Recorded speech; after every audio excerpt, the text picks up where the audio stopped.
Hi, I'm Paul Ford. And I'm Rich Ziotti. And this is the Aboard Podcast. It's the podcast about how AI is changing the world of software. And geez, is it. But it's changing other things too, Richard. Like humans. It really is. It's changing our behavior. In just a minute, I'm going to start spamming you, and that's going to be really exciting. But for now, let's play the theme song. Very much looking forward to it. Play that theme.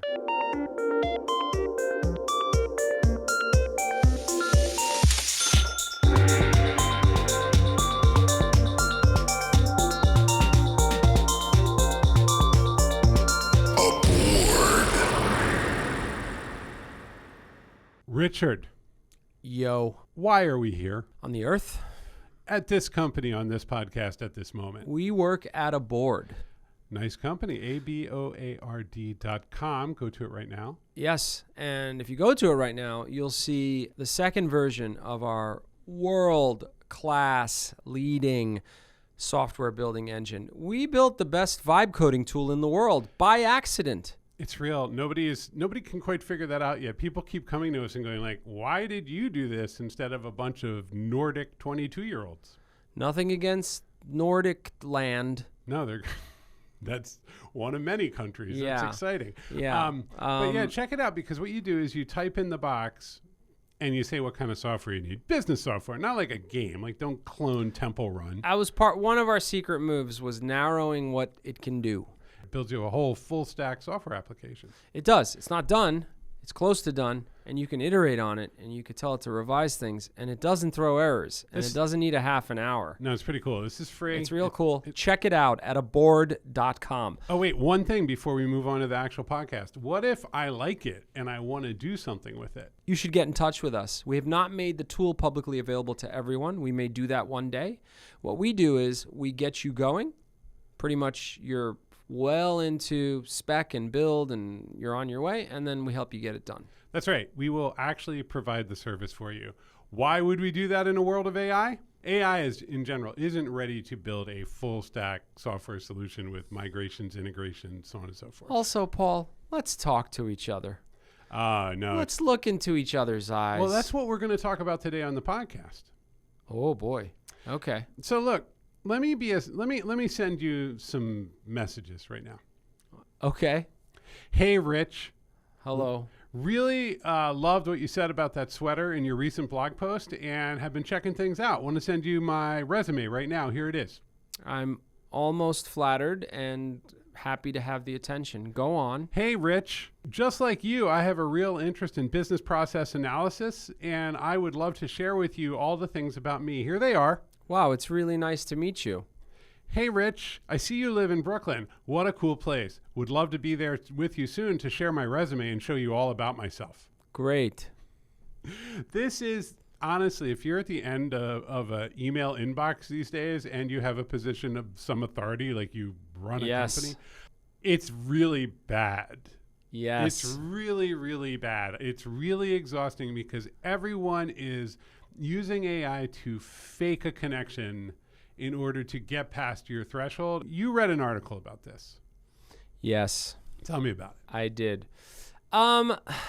Yeah, so the article is about the job market. Okay. I'm going to pull up my phone, which is against the rules of this podcast etiquette. The title is great. The title is "The Job Search Has Become a Humiliation Ritual." Well, that's not different than it ever used to be.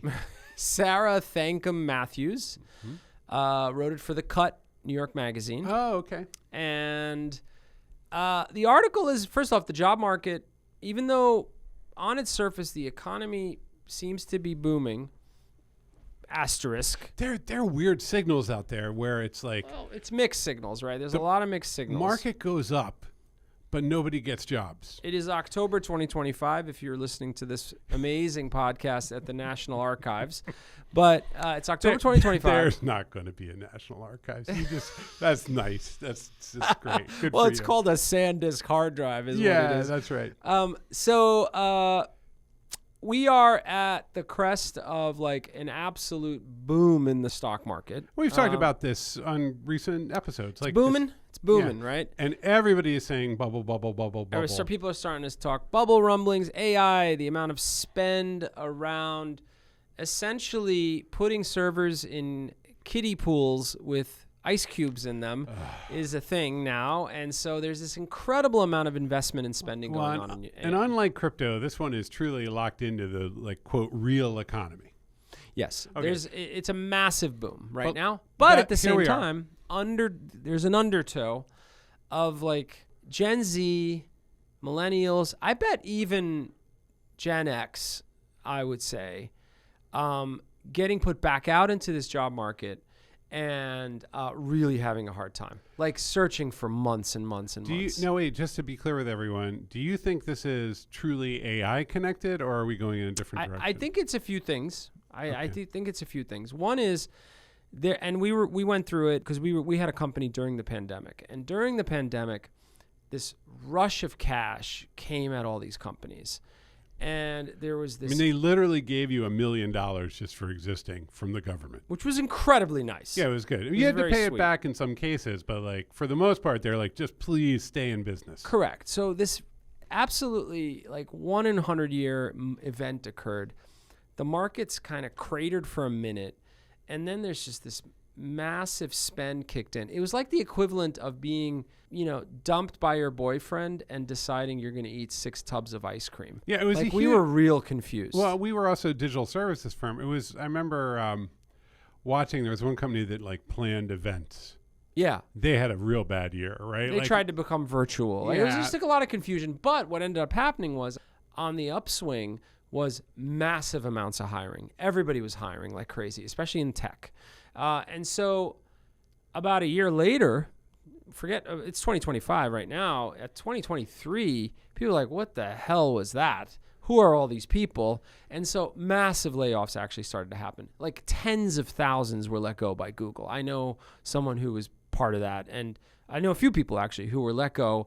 And they were like, I was like, do you think they're going to notice? He's like, I don't think they're going to notice that my boss's boss's boss was removed. Like it got so out of hand. And this is someone who was let go saying that to you. Yeah. They didn't feel special on the other side of that letting go. I can't decide which is better. The person who isn't really doing anything telling you how important their job is, or the person who isn't really doing anything telling you that they just burned everybody else's time for 5 years and oh well. It's a hell of a thing. And this person was there for years, right? Yeah. Employers, especially in tech and in professional. But that was understood. Industry. That's understood as like a correction. That's not a crash. Yeah, but the thing is, though, those people got put in the market. Yeah, they sure and they're did. in the market, right? Mm-hmm. And some got jobs and some are still in the market. And so you got that. And then you have, frankly, this sort of ominous threat about how AI should inform how you hire.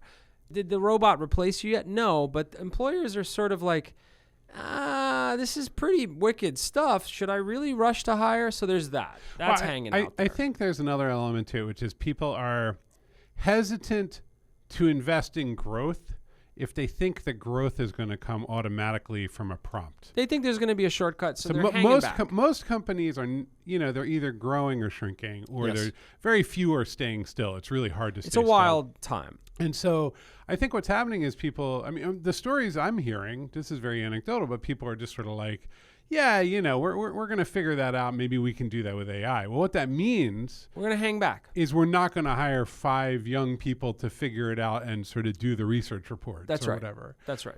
I would also add to this, too. Like, it's just a shaky time in the economy, like with the tariffs and the Trump administration. That was the last point I was going to make. Yeah. And the last point I was going to make was, it's not that people are sort of making decisions based on the policy they see and disagreeing with them or it being informed. It's that they don't know. It's a very uncertain time. It's like blowing in the wind right now. Like the mood of the president and other people and Xi like also being in a bad mood can like literally turn things sideways. We keep talking. So there's all this talk of a bubble. I'll just bring people inside of our world for a minute. We keep talking to people, kind of West Coast types, who just are really confused by aspects of our business. Yeah. Flat out. They're like, well, wait, people are your last mile? Like what? Humans? Yeah. No. And the thing that's going on there, we are designing a business. It's very New York business we're going to automate more and more as time goes on, but we're keeping that human layer in kind of because that's crash proof. A pure technology just goes up in smoke, right? So humans, relationships, building a company where people know they can call you is one of our ways of sort of buffering ourselves against what's coming. Yeah, and I think that is a component of it. Also, the technology doesn't really support what people say it does. Yeah, I think, and I want to bring this all together with Sarah's article. Okay, so tell me about the article. Let's just jump. Well, the article essentially acknowledges everything we just talked about, which is it's a wacky job market. There's a lot of applications out, and also the economy, quote unquote, is booming at the same time. So it's weird. Yeah. But what she zooms in on is that the application process, the sort of mating ritual between recruiters and HR and companies and applicants has sort of drifted into this highly transactional, sort of volume-driven process that is melting everybody. So I'm applying for a job as I'm going to write JavaScript at a bank. Yeah, and so LinkedIn has a tool now called Easy Apply. Oh, you said the word LinkedIn. Yeah, there it is. And what it is, apparently, is it's a spray and pray AI powered tool to effectively just throw your resume into all these applications. So it's essentially mapping. LinkedIn makes this available. This isn't like a bot. I don't know a lot about this tool. Okay. I'm sure, by the way, if I search for AI application there's tool, tons. There's probably tons. Yeah. There's probably tons of HR vetting tools. In the article, she mentions this sort of automated call that the applicants were getting about getting them to the next stage, but it was clearly like an AI robot thing going on. Like all this craziness is happening. And the net outcome is that everybody's annoyed. The HR recruiter's annoyed. It's like, I don't know what to do with 700 resumes for essentially one position. This is how LinkedIn solves things. LinkedIn loves a good they love a good volume play. Yeah, they really do. Okay, right? so and then the applicants are like, I'm actually kind of depressed and anxious because this is the 9,000th job I'm applying to. Right, and nobody's calling back. Nobody's calling back because they have 900 resumes. And also, how are you going to be distinguishable if you are one of 900 resumes, right? Yeah, so let's be clear. We all knew this was going to happen. It's going to happen. This one was, Yeah, but there is something particular about getting a job. It is different. Well, you haven't done it in a while, but man, is it depressing. Well, no, I've done it as a person hiring, and we were a tough interview for years, and I understand it and I sympathize with it. I'm not going to lie and say I empathize with it because I haven't been in it in a long time, but I can sympathize and I can see the anxiety and difficulty of someone trying to get a job. It's institutionalized rejection. It's hard. Yeah. It's hard. So what's going on? We live in an amazing time. I can have pad thai in my mouth in like 18 minutes. You can. I can have a car, and when he drops off the pad thai, I can add on that he has to take 2 UPS boxes for me back to the UPS store and send me a picture of the tracking numbers. I can do that. You can do that. I can do that. Yeah, right now humans are involved, but in the future they may not be. I can go on and on about all the incredible conveniences. Everybody lives in the same world who's listening to this. Exactly. Now, the idea of getting a job in sort of a classic sense, in a low volume sense, was you looked at job applications and opportunities and then you sent a resume through. Sure. The idea of layering on an automated transaction to an experience of literally joining a place where you are going to interact. When that guy leaves with my boxes, I've never seen him again. He may show up again in the algorithm, but I've never seen him again. It is a pure transaction. I use Lyft, because I'm a good man. Yeah. And there's an option to reconnect to the driver, to get that driver back someday. Is that true? Yeah, that's nice. Yeah, if you want to ever use this driver again, we'll make him your preference. That's nice. It is, but I'm never going to do that. Because I really like the anonymity of the transaction. A little bit, I don't want to make any new friends. Yeah. And you know, there are articles about how like depressing Tinder and Hinge are. Like there's articles about that too, because you're just transacting, right? You're flipping left and right. You're swiping left, swiping right. Imagine you have decided to apply that same sort of quick transactional experience that is going to establish a relationship that could go on for years between you and other humans.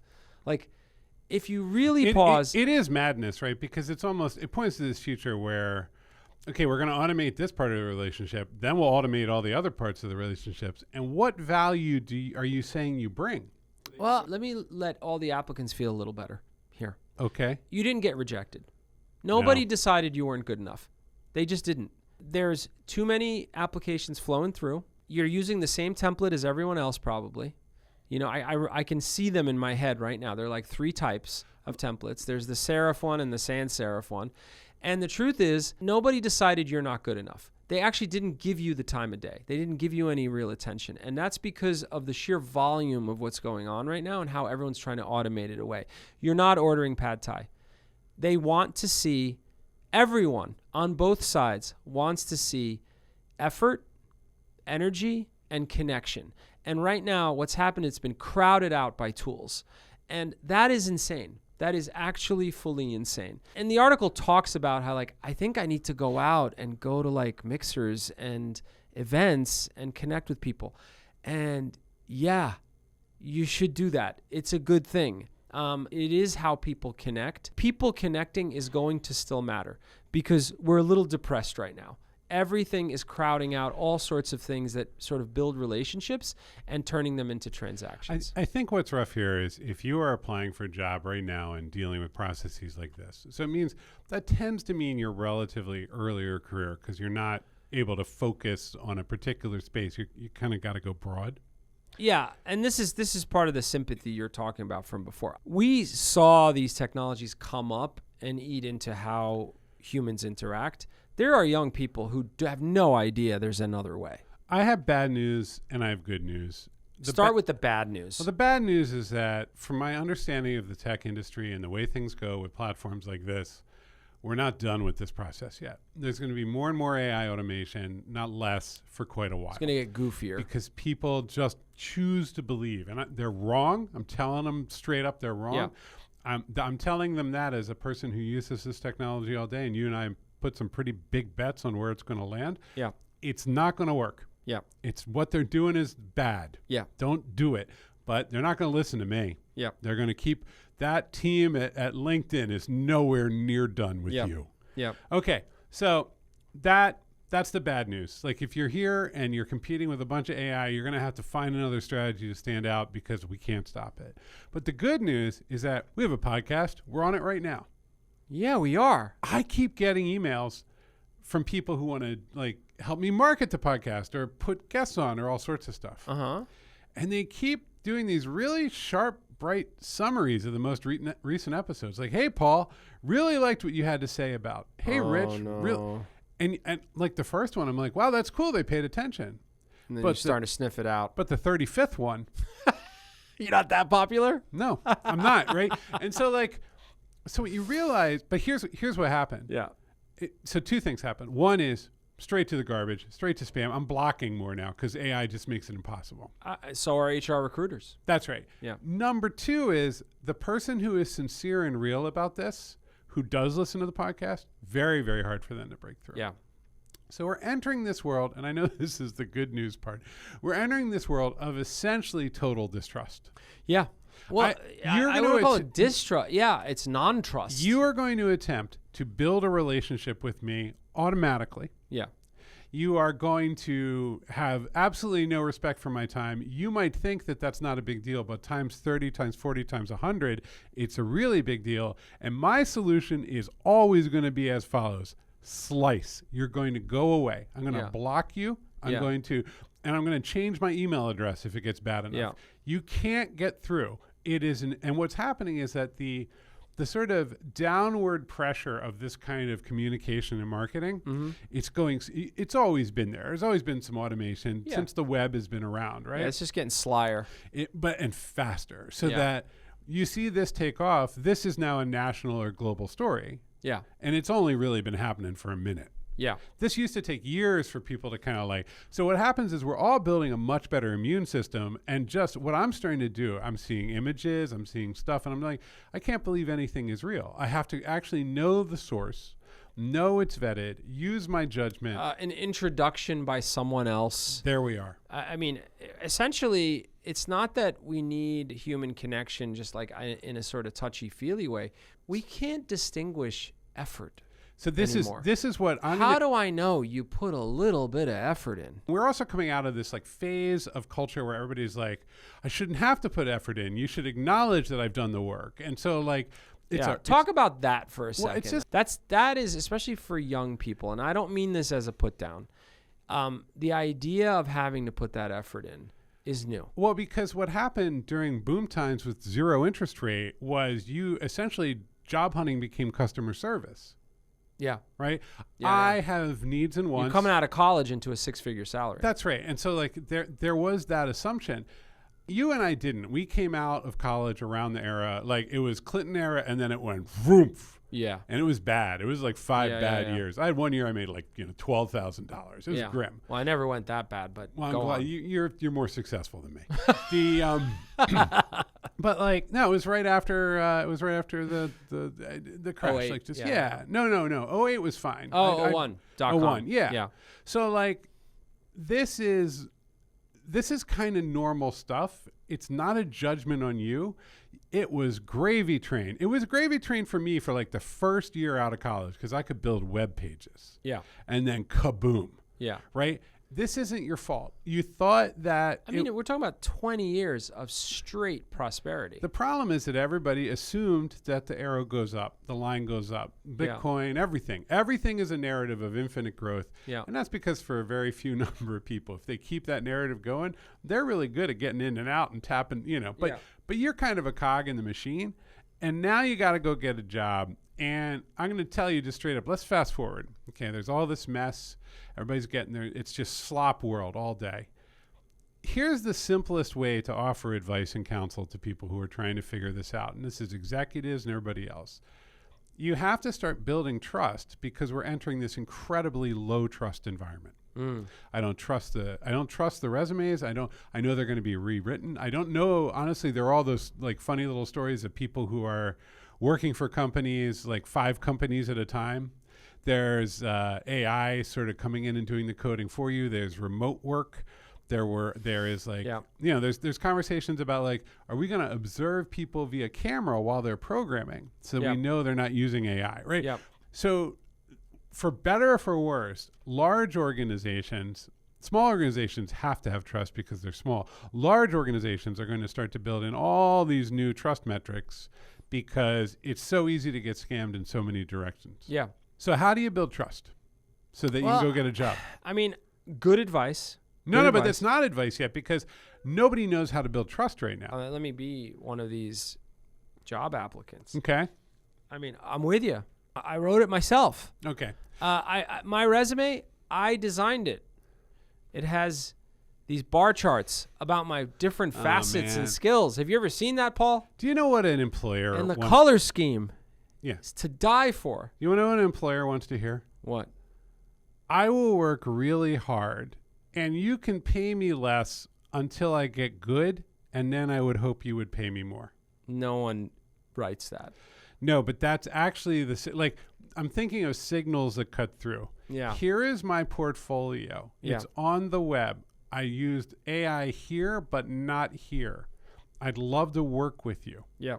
Hey, I know that it's awkward to meet people in person, but I'd love to sit down and talk with you. I mean, yeah, exactly. I can't attend your event next Thursday, but could I come by some other time? Yes. Over and over. You're telling people to put their pants on. Yeah. This is radical. The other thing, too, is duration, which is, somebody recently reached out, and we'll see how it goes because it's just a resume, but they've pinged me like 3 or 4 times over the last year. Yeah. They've said, hey, your company looks interesting. And I was like, we're not really ready for you yet, but we are more ready for product managers right now. Yeah. And so I was like, hey, that's great. Send your resume over and I'll forward it to the right person, and then it's up in the air. But like, boy, did they get through. You're making a great point, which is, first off, it's still hard because it's so noisy out there. Like, even if you did write a good note and put together a good resume, it's still going into the pile of 900. So there's a different challenge there. There's also people. I don't want to tell people not to use Easy Apply or whatever it is, but it feels like maybe you shouldn't. I don't know. You're not getting a job with that.